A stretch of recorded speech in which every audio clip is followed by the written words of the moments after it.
परम तत्व अलक्ष्य है। आम बोलचाल में क्ष को ख बोला जाता है, जैसे लक्ष्मण को लोग लक्ष्मण कहते हैं। इसी प्रकार अलख का अर्थ है अलक्ष्य, अर्थात ऐसा जिसे लक्ष्य नहीं किया जा सकता, जो इंद्रियों, मन और बुद्धि की पहुंच से परे है। वह न चित्त का विषय है, न अहंकार से प्राप्त किया जा सकता है, न स्थूल, न सूक्ष्म और न कारण शरीर से उसकी प्राप्ति संभव है। फिर भी उस अलख निरंजन की पुकार सुनने की प्रतीक्षा बनी रहती है। चूंकि वह अलक्ष्य है, इसलिए वहां मन को एकाग्र करना अत्यंत कठिन है।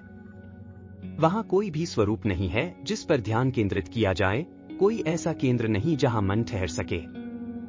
वह कर्मेंद्रियों की पहुंच से बाहर है, इसलिए उसका सानिध्य भौतिक रूप से मिलना असंभव है। अलख की अनुभूति के लिए पवित्रता, सात्विकता और निर्मलता चाहिए, लेकिन मन की मलिनता यह अनुभव नहीं होने देती।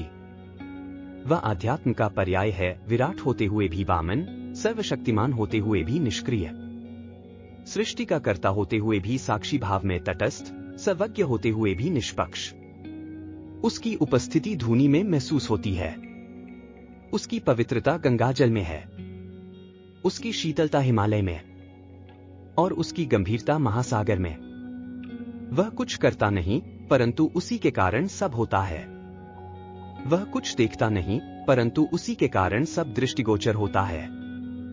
वह सर्व में प्रवेश किए हुए भी सर्व से अलिप्त है। वह असत्य का साक्षी है, सत्य का प्रेरक। वह धर्म के लिए प्रेरणा है और अधर्म के विरुद्ध रक्षक। वह निवृत्ति में प्रवृत्ति देता है और प्रवृत्ति में निवृत्तिपूर्ण आचरण की अपेक्षा रखता है। वह माया से मुक्त होकर भी माया के बीच में रह सकता है।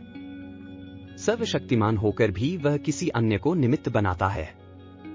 हमें पता है कि उसके लिए धूनी जलानी पड़ेगी, शास्त्रों के अनुसार साधना करनी पड़ेगी, स्वयं को योग्य बनाना पड़ेगा, विश्वास, तप, श्रद्धा और सत्कर्म का जीवन जीना पड़ेगा। राग द्वेष, काम क्रोध, मोह लोभ इन सब से दूर रहना पड़ेगा। गुरु वचन का पालन करना पड़ेगा।